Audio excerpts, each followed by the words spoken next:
Akala mo love, pero control. Akala mo respeto, pero takot. Akala mo galing kay God, pero trap pala ng kaaway.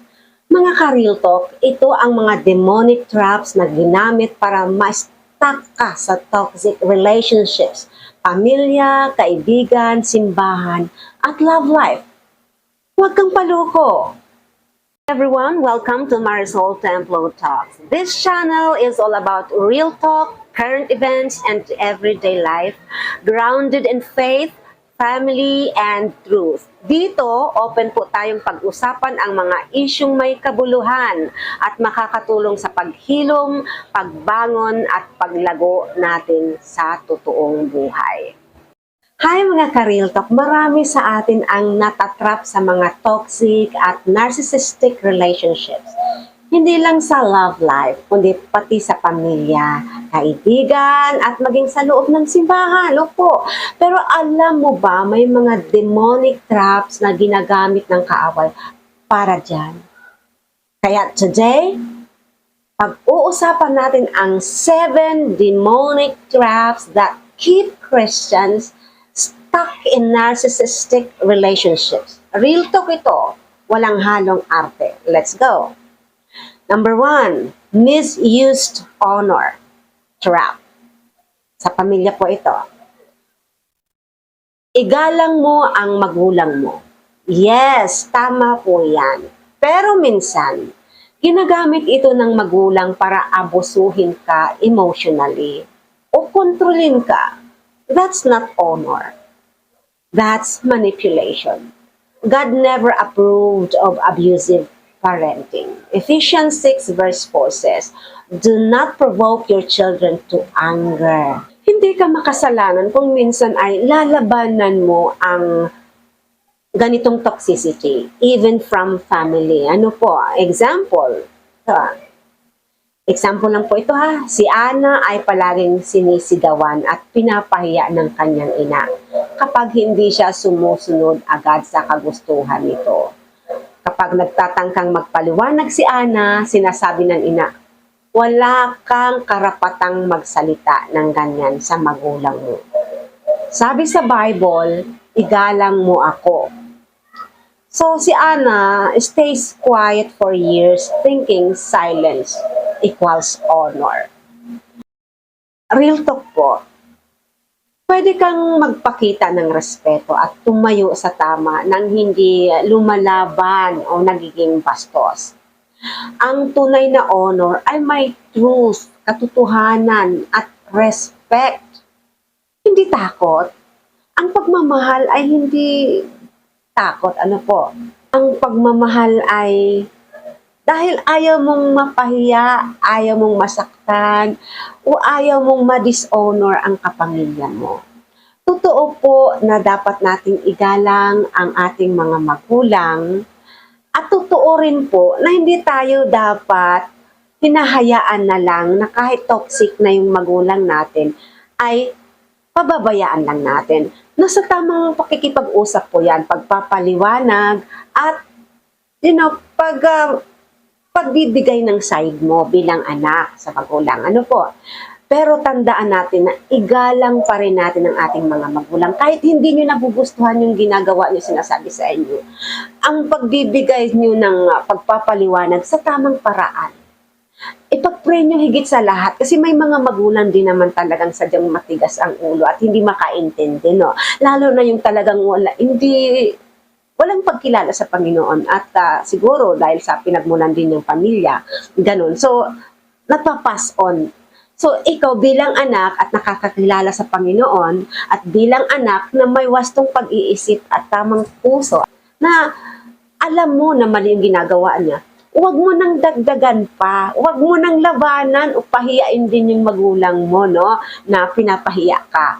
Kundi, ipag-pray mo, magpaliwanag ka ng maayos. At kung talagang mahirap pagpaliwanagan ang nanay mo, just keep quiet and talk it to God. Huwag niyong babastusin ang nanay o mga magulang niyo.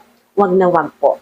Huwag na huwag. Pero wag niyo naman i-allow na wala kayong boundary. Ano po, dapat ipapaliwanag niyo sa kanyang mabuti na hindi tama na yung ginagawa mo. Bigyan mo naman akong kahihiyan, bigyan niyo naman ako ng dangal, bigyan niyo naman ako ng respeto sa sarili ko. Sa mabuting paraan, ano po, sa mabuting pagpapaliwanag at hindi lumalaban o binabastos ang magulang. Wag na wag mong babastusin ang iyong magulang pagkat ikabibigat ng iyong buhay yan. Pangalawa, sa church, tinatawag natin itong church mask trap sa mga co-believers, sa mga kapatiran, ano po, sa loob ng church o kahit sa labas na ng church. Sa church, may mga tao na kunwari spiritual. May mga tao na prayerful, godly, pero deep inside, controlling, judgmental, o marites, chismosa. They use Bible verses or ministry position para i-manipulate ka. 2 Timothy 3 verse 5 says, they have a form of godliness, but deny its power.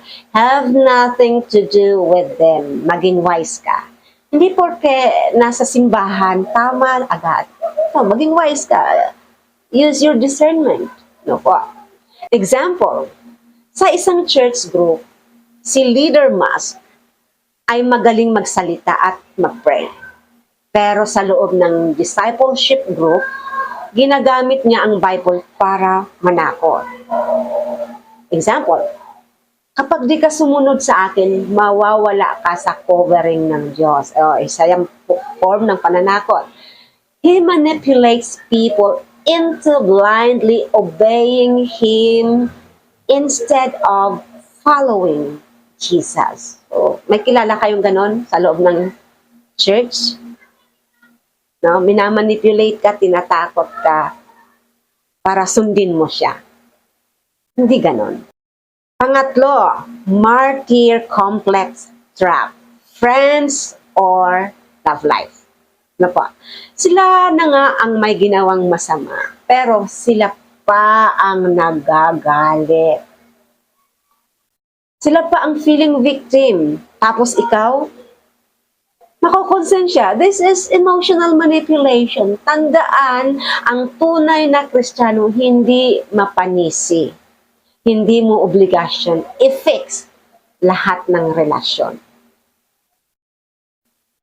Example, ano po? Example tayo ulit. Lagi tayo may example. Si Jessa ay may kaibigang narcissist. Example lang po ng pangalan niyan ha. Na laging nangangailangan ng tulong. Emergency palagi. Pero kapag hindi agad siya napagbigyan, ang drama ay ganito. Lahat ng mga ginawa ko sa'yo, after all what I have done and did to you, tapos ganito lang ang balik mo, selfish ka. Diba? Napauo na lang si Jessa dahil yung out of guilt, out of yung toxic na utang na loob. Ano po? Mali yun. Maling-mali yun. That's manipulation. Number 4, false peace trap. Ito yung ayoko ng gulo, ayoko ng drama, basta tahimik lang ako. Pero ang tanong, tahimik ba ang puso mo?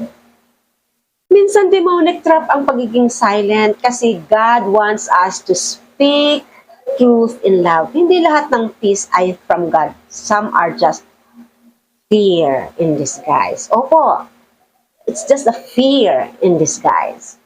Halimbawa, si Carlo ay may tatay na verbally abusive pero ayaw niyang magsalita o humingi ng tulong. Ang sabi niya, tahimik na lang ako, ayaw ko ng gulo, basta tiis lang para hindi na lumala. Pero everyday he's breaking inside. Sirang-sira na siya, wasak na siya sa loob niya. Yan po ay false peace. Makipag-usap ng maayos. Kausapin ng tatay mo. Huwag mong hayaan, lagi ka na lang dinidimin. Ano ba yung mga verbal abuse? Yung iniinsulto ka, nililiit ka, dinidiscourage ka, sinasabihan ka ng di magaganda. Yun yung verbal abuse. Huwag niyong hayaan na lagi kayong ginaganon. Ano po, sa magulang, marami rin kasi mga magulang na ganun eh. Pwede kayong magpaliwanag. Tatay, wag naman po kayong ganyan. Anak niyo ako. Kailangan ko ng suporta at pagmamahal niyo. Kailangan ko ng pag-unawaan niyo. Kailangan ko rin ng inyong backup. Huwag niyo naman akong ganituhin. Huwag niyo naman akong ganituhin. Kasi hindi ko na kinakaya. Hindi ko na kinakaya. Makipag-usap kayo mabuti. Ganun po yun. And if talagang ganon, na hindi pa rin siya tumigil,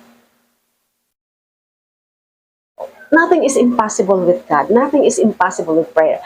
The Lord will give you a way to stop that abuse. Basta huwag nyo lang babastusin ang inyong magulang. Ano po? O kahit sa ibang tao, no? Huwag niyong hahayaan na binabastos kayo, inaabuso kayo ng ibang tao. Matuto kayong tumindig, tumayo. Pag nasa inyo ang Diyos, pag nasa inyo ang Holy Spirit, alam niyo ang mangyayari, alam niyo ang dapat niyong gawin, kasi tuturuan kayo kung paano sa mapayapang pamamaraan, kung paano niyo maiiwasan, at kung paano kayo makakaalis sa ganong sitwasyon. So palaging manalangin tayo kasi yan ang weapon natin eh. Lagi niyong sasabihin pag nasa ganyan kayong attack ng, kasi attack ng ano yan spirits of the enemy eh. Attack ng enemy yan eh. Minsan kinagamit yung tao, yung magulang, yung kaibigan, kapatid o padalang kung sinong tao. Kasi ang kalaban natin, si Satan, ay matalino yan, no? So, gumagamit yan ng mga taong gagamitin niya. So, pag gano'n na yung sitwasyon nyo, tandaan nyo na napaka-powerful ng Word of God. Sauluhin nyo lang po ang verse na ito, sa tuwing nalalagay kayo sa alanganin. Ano po? Sa tuwing naa-attack kayo. Sabihin nyo lang, no weapon formed against me shall prosper. If God be for me, who can be against me? I can do all things through Christ who strengthens me. Iyan po ay mabisang panlaban sa mga atake ng mga kalaban. Yan po ay napakabisa. Sauluhin niyo po yan. Subscribe, like, and comment down your opinion at yung mga experiences niyo po. I-comment niyo sa inyo man o sa ibang tao. At pakishare po. Malaking tulong ito sa akin sa paglago ng ating channel at para mas marami tayong matulungan. And kung mayroon po kayong mga topic na gusto nating pag-usapan in a biblical way, in a biblical manner, ano po, real talk, na biblical talk, then just comment it down and atin pong gagawa ng paraan para maging vlog. Thank you so much for watching, and just like I always say, believe in yourself, believe in God, and share love. Thank you so much for watching. God bless you. See you in my next vlog. Bye for now.